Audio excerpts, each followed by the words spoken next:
Willing to continue negotiations. On the other hand, the president is absolutely prepared to defend our interests. We've already lost a trade war. We don't have a trade war. We've lost a trade war. 我们不想打。 We do not want to fight, but we are not afraid to fight a trade war.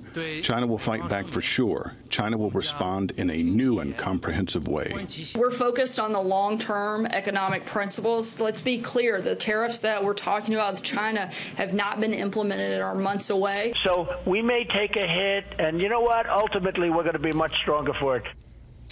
Well, what is going to happen if these tariffs, the new ones, are put in place and China retaliates? The Dow, a little shaky on this question today. It's assumed dealing with this. As you look at the fall off, about 760, got some back at the end of the trading day. The president has been very open about this. He's been tweeting about it. We pay attention to a lot of his tweets. This is actually a retweet of his own tweet. So we do pay a special attention to this one. We are not in a trade war with China. That war was lost many years ago by the foolish or incompetent people who represented the U.S. Now we have a trade deficit of $500 billion a year with intellectual property theft of another $300 billion. We cannot let this continue. Double tweeted that one. Let's bring in our panel. Jonah Goldberg, senior editor at the National Review. Charles Lane, opinion writer for the Washington Post. And Charles Hurt, opinion editor for the Washington Times. Charlie, thoughts where this is headed and if it's a collision course we're looking at? Yeah, well, it's certainly not something we've seen around Washington for a very long time. But the president is right about this. If you look back at the past 20, 30 years, we have been at sort of war with China at an economic war, whether it's textiles or furniture.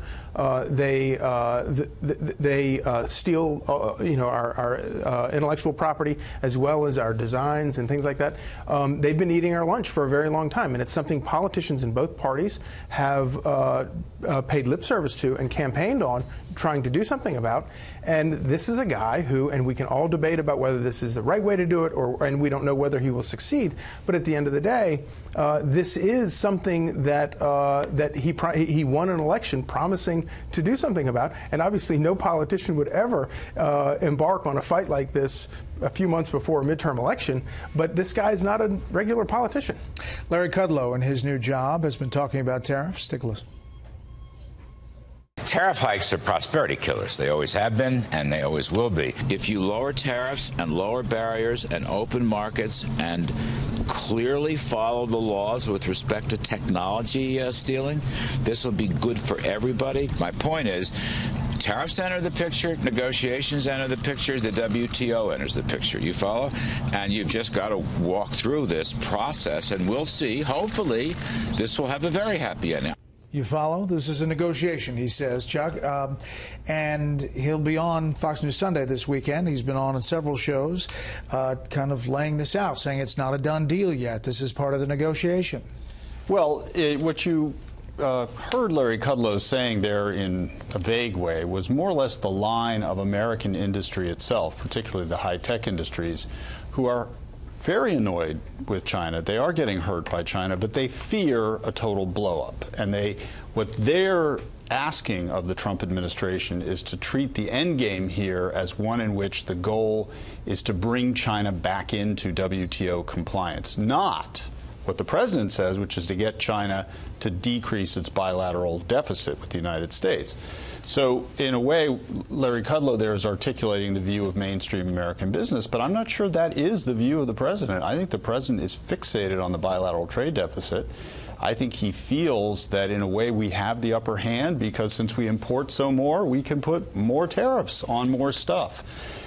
And there is a negotiation going on. It's not like, will there be one? And the question is going to be, will the president accept what China seems to be prepared to offer, which is a lower tariff on our cars and maybe some of their semiconductor market in return for calling off these tariffs, or does he want something more? Jonah, the signals from China, and you talk to people who know China well, suggest that they just want to know what Trump wants from them. I mean, they are so confused, it seems, that it's almost they're off their game. No, I think that's right, and I'm not sure it's necessarily an advantage. I think a lot of things need to be separated out. The intellectual property theft is a real problem, and that needs to be done about it. And American businesses need to be scolded for their complicity to this. They complain about it, but they go along with it when they go over to China because they want to be part of those markets. But this announcing of these tariffs, now it's kind of like that scene in The Usual Suspects where Kaiser Soze kills his own family before he even tries to negotiate, because we could have gone into the WTO a year and a half ago at the beginning of this and filed complaints against China that were really aggressive on a multilateral lines. And the fact is, we're not all that compliant with WTO either. But China actually has a much deeper interest in staying in good graces of WTO, and they tend to actually comply with that stuff. Instead, we've gone straight to threatening the trade war part without actually working on this. And when I listen to poor Larry, I love Larry Kudlow. I've known Larry Kudlow for 25 years. He's in this position of trying to make this a rational thing about negotiations, about intellectual property theft. But Donald Trump has, for 30 years, said that he cares about the bilateral trade stuff. It used to be Japan, and now it's China, and he just has a different economic view of this stuff. All right, but let's put the Kaiser Soze away. But if shaking up the pot, like he did on North Korea, changes the dynamic, is that a bad thing? It could be a great thing, or it could be a terrible thing. It could be a terrible thing, exactly. All right, let me turn to Russia. Listen to the White House press secretary. The administration has sanctioned 7 Russian oligarchs, 12 companies, and 17 top government officials and allies of Russian President Vladimir Putin. What we all want at the end is good relationships with Russia when it comes to being able to have a stabilized region. But that, of course, would include that Russia does not move forward with bad behavior. We're going to continue working forward in what we can to have that meeting and have a meeting with Vladimir Putin at some point. Russian embassy putting out a statement in reaction to these new sanctions. Washington has delivered yet another blow on the Russian-U.S. relations. Now the sanctions cover captains of Russian business who refuse to play to Washington's scenario. The United States has made yet another erroneous step to destroy the freedom of enterprise and competition, to impair integration processes in the global economy. That's kind of a wordy statement from the Russian embassy, but bottom line, for all the talk, this administration is pretty tough on Russia now. Yeah, and it's kind of unfortunate that it's taken this long.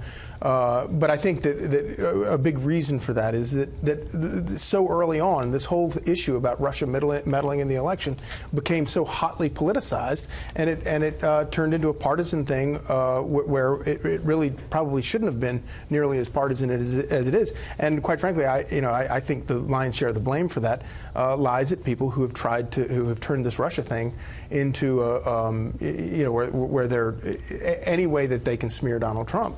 They go after them. Well, what strikes me about this is the sweeping nature, the tough nature of the condemnation of Russian behavior. They're not specifying that it's because of the poisoning in London or anything like that. Russia is generally creating mischief in the world, and that is a big statement. That is a big new orientation in foreign policy.